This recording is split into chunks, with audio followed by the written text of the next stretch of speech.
Taiwan's healthcare marked two important events in 2025. Its world-class health insurance system turned 30, and its society became what's known as super-aged, where 20% of the population is now 65 and older. The often praised NHI system is now being stress-tested by rising costs, as well as serving a population aging faster than most others in the world. So, will the system's natural resilience prove strong enough? And if not, what therapies will be necessary to save it? I'm Fred Xie, and this is Connected on Taiwan Plus.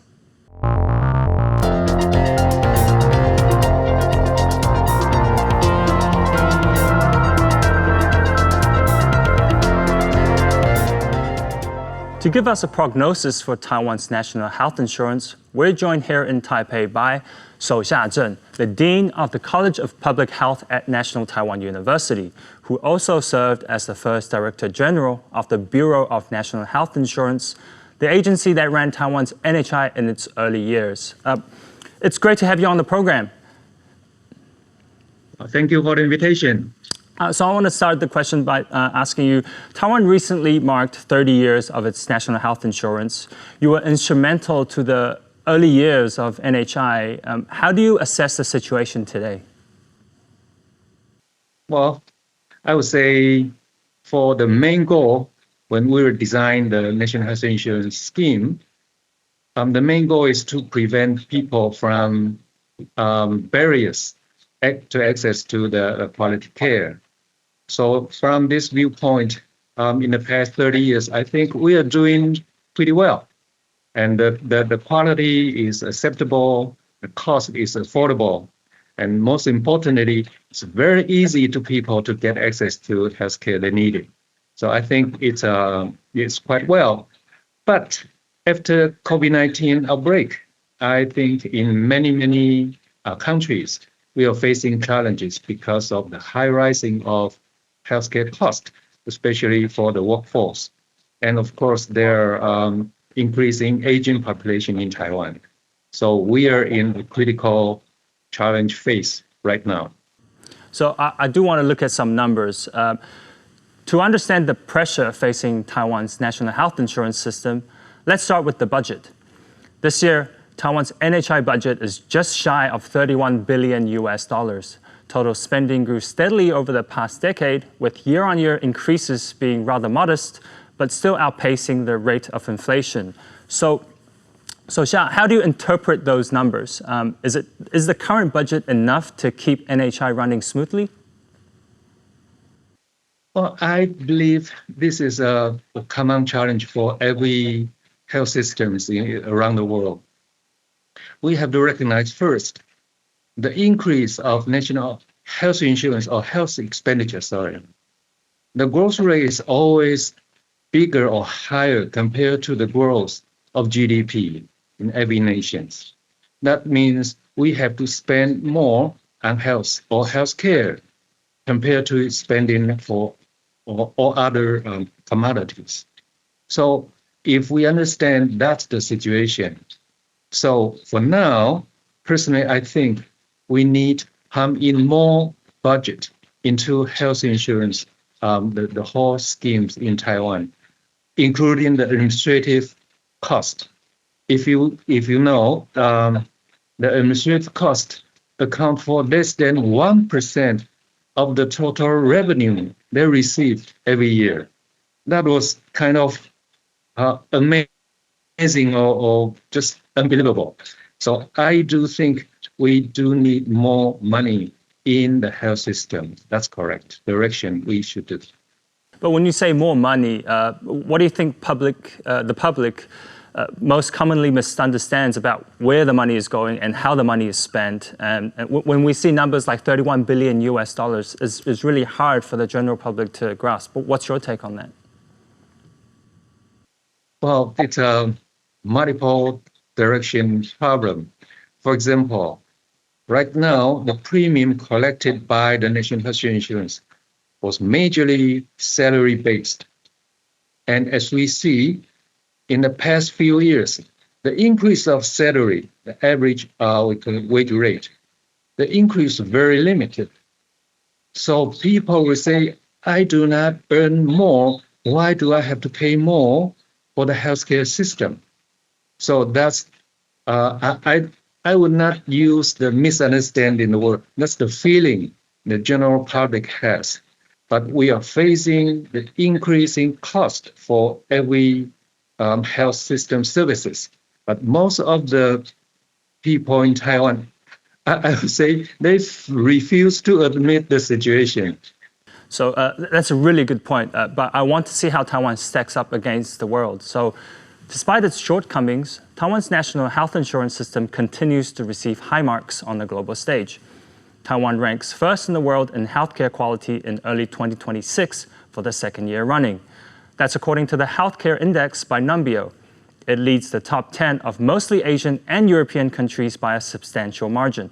South Korea, the Netherlands, Japan, and Austria round out the top 5. Now, Nicole Huang, professor and chair of the Institute of Hospital and Healthcare Administration at National Ming University, offers her candid assessment of the realities of Taiwan's healthcare system. Take a listen. When national health insurance was first introduced, just like I said, Taiwan achieved impressive access to care and affordability with relatively low spending.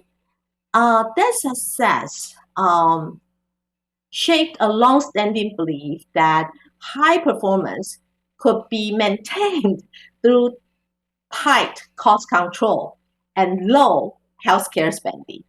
But today, I think that assumption is being seriously challenged as we see that our population ages, chronic disease becomes more common, and our health outcome falling behind our peer countries. People want better prevention, faster access to innovation, and better protection against major illnesses, and while maintaining one of the lowest health spending levels among high-income economies. This creates what I call a health utopia mindset. But in reality, there's no free lunch. Quality of care, health improvement do not come for free. So I think it's very important that we need continuous monitoring, broad public understanding over our health system's true performance. And because if we continue to have a wide misconception that our healthcare system is always number one, it becomes very difficult to have an honest conversation about limitation, trade-off, or future needs of our healthcare system. So Shou-Hsia, Taiwan is often mentioned as number one in the world for healthcare. What does number one actually mean to you? Well, to me, it's encouraging, but we should not be satisfied because there are so many different ranking systems. For example, in the Lancet HQI index, we rank like 30s or 40s. And we have to understand and to recognize that we do not spend that much money on health or healthcare. We should not be the first. Why we have to rank the highest when we are spending so limited resources onto health system? So I would say we should be encouraged because the system operated in a very efficient way, but we cannot squeeze the system any further. I want to talk about the treatment guidelines a little later, but according to data from WHO, countries on average spend about 9 to 10% of their GDP on healthcare, while Taiwan only spends about 5 to 6. What does that gap tell us about how the system in Taiwan is set up? Okay, I think one of the most reasons we can control the health expenditure increase so rigidly because we have a so-called global budget system. The government, because of course the national health insurance was a public grant, a single payer system, it's much easier to control by the government. So the government would set a limit of the growth rate every year. For example, last year that's 5.5%. That's upper limit. So it's much easier to control the growth of the national health insurance expenditure and make our system very, very efficient. That means people in Taiwan, they're receiving very convenient health care, and providers are willing to provide more care because of the payment design. So I think the problem is the reimbursement price to the providers to be too low, and they're very, very unsatisfied. Yeah, so reimbursement is an issue that we will also talk about a little later. But Taiwan's NHI is keeping care affordable and accessible, which is a good thing. But some critics argue that while Taiwan's doctor try to follow international treatment guidelines, the reimbursement rules don't always keep up to pace. So particularly in cancer care, I know we are probably lagging behind Korea and Japan right now. So how is that affecting treatment outcomes for people in Taiwan? Okay, I think that's we sort of expert perspective, because most of the people, they do not perceive this problem. For patients with a cancer diagnosis, they will be worried because the health insurance, the list of coverage, most of the time they do not update every year, especially when there's a very new tech with very high price. Usually in Taiwan, the adoption rate is much lower or slower compared to OECD countries. So that's because the global budget has a limit. That means for next year, I only have this amount of budget for introducing more advanced treatment or diagnosis technologies. That makes the performance of survival, like a 5-year survival, the performance here in Taiwan was much worse compared to the average of like Japan or South Korea, like that. That's the situation we are facing. On the other hand, when healthcare providers, they are facing their patients, they will suggest, if you want better treatment, as I know that's the most updated one, you have to pay out of pocket. Are you willing to do that? So in Taiwan, we do have the options for those people affordable for this kind of new treatment. They still can receive this kind of treatment. But for the general public, most of us, we would say perhaps it's too expensive, like that. But actually, we do not have this kind of survey. So in general, I would say general public are quite satisfied with the situation right now.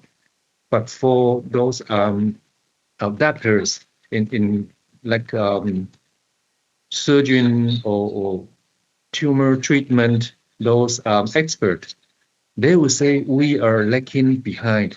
So cancer treatment is a challenge, but also drug prices. I know that the NHI regularly cut drug prices. This makes low-margin medicines unprofitable, leading to some suppliers withdraw from the market. Is Taiwan at risk of losing access to certain essential drugs? Well, as I know, I believe the government, they're not there to lose this kind of essential drugs. That means if the drug is the only drug they have for a certain treatment, the National Health Insurance will try their best to meet the need, because that's not the problem of price. So I believe for essential drugs, there should not be a problem saying we do not have any drug for that. But if we are saying whether it's a very updated or most advanced drug, then we'll say perhaps not. So Taiwan is always keeping the drug price very low. I think that's the job that the National Health Insurance Administration should do. But if the price becomes too low, of course, if I'm the company, I would just leave the market. And ironically, I believe to make our market attractive has never been a priority in the health policymakers' mind in Taiwan, at least so far. So I do think this is a challenge. I believe if we do not pump in more money in the system, I believe this kind of access to most updated or most advanced technology will still keep Taiwan a little bit like a time lag compared to other health systems around the world. So, jokes aside, another major challenge for Taiwan's healthcare is the country's demographic reality. In just over 3 decades, Taiwan has moved from an aging society to a super-aged one of the fastest demographic transitions in the world. Deaths began to outnumber births in 2020, and by the end of 2025, annual deaths exceeded 200,000, nearly double the number of births. Once again, here's Nicole Huang of National Ming University discussing the challenges Taiwan's healthcare system faces as the society it serves becomes super-aged. From public health perspective, we need to focus on prevention and early intervention. But the problem now is that our health system right now um, do not seem to be a very prevention oriented. And one of the reason is that we don't give our providers stronger and appropriate incentive to focus on prevention and early intervention. Because under the current national health insurance reimbursement and framework, prevention and continuity of care is not strongly or sufficiently rewarded. And so therefore, you will see that our care is fragmented, particularly for chronic condition. Our provider capacity is stretched, and many medical professionals are already overworked. So therefore, how to reform our payment and then delivery system to make it to meet the needs of super aged society, I think is a very key for the next reform of our national health insurance.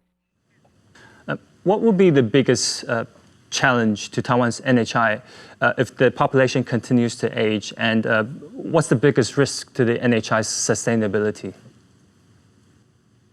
Okay, of course, just like Nicole said, when we are getting more and more aged population in Taiwan, I believe one quick impression is people with chronic condition will increase. And chronic condition cannot be treated or cured. That means health management is much more important compared to just giving them drugs, right? So I believe the health insurance has to shift the focus on treatment to prevention or self-care or health management, like that. And the other problem is when we have a bigger proportion of aged population, the overall revenue of the health insurance premium may decrease. That makes the system much more unsustainable. So I believe we have these two challenges at the same time. That means we are facing the revenue may decrease, but the utilization or the expenses may increase at the same time. And I believe many health systems are facing this problem at the same time, just like in Taiwan. Another criticism of the NHI is excessive prescriptions. How much of that is driven by patient expectations, and how much of it is because of the system we have? Well, I would say most of the people in Taiwan, we are kind of very, we respect doctors' comment or doctors' prescription or doctors' recommendations. So that means when the overprescription or the medication adherence come up like a problem, I believe the system has to be responsible for the majority of the consequences. So for now, I believe under the system with the fee-for-service payment method, there is an incentive for the providers to give them more diagnosis, more treatment, more medication, like that. But for now, we have a new system right now. We just implemented last year. We call this individual hospital global budget. So I believe this incentive change may shift from overuse or over-provision to underuse and under-provision. So I believe the National Health Insurance Administration, they are kind of concerned and they are watching the trend of changes very, very carefully. So we previously talked about the need for the system to increase resources and money. So how much money is actually needed? What would your suggestion be? We have to admit a single payer with a public grant agency like National Health Insurance Administration in Taiwan. The good thing is the government has to be accountable for the overall performance. If there's a big problem, the government should be responsible for solving it. Of course, the other side, that means it is a public grant system. It's very easily to be influenced by political powers. For example, we have elections almost every 2 years, I think. So raising premium is very, very, very difficult. Perhaps you can recall in the earlier ages, two of the Minister of Health increased the premium rate. Then they have to step down as a sacrifice for doing some bad things for the government or for the public anyway. So that's the situation we are facing. Personally, I would think increasing co-payment, to some degree, it is a necessity, especially for a minor condition. The patient goes to a tertiary care hospital. The co-payment should be increased. I totally support the idea. However, as a health policymaker, whether they're willing to do it, that's a question. And let alone the increase the premium rate. And personally, I would say if we have a target like national health expenditure as the percentage of GDP every year, if we can use, like, for example, 9% as the target in the next 5 or 10 years, then we can increase the input every year gradually. And where comes the money? Personally, I believe the government will subsidize this increased amount instead of increasing the premium, because it's a political suicide for them, especially when there is an election coming up next year, like that. And in terms of how much is enough, I believe compared to the OECD nations, right now we only spend like 7-point-something% of the GDP on health. Perhaps 75 to 8% in like 3 years. How about to 9% in 5 or 10 years? Just like South Korea, they have a very clear target. And of course, the situation in Korea is totally different from the situation in Taiwan. And in Taiwan, personally, I would say the very high satisfaction from the public pools, that makes the healthcare reform a little bit challenging. And I would say we should try to perhaps not lower the public satisfaction, but we should do something we need to do. It's funny how you mentioned whenever there's a big reform or even small changes, there's always someone who has to be the scapegoat politically. So I hope the political climate changes in Taiwan. But lastly, before we go, if Taiwan's national health insurance were a patient today, your patient, what would your diagnosis be, and what would the prescription look like for the next 30 years?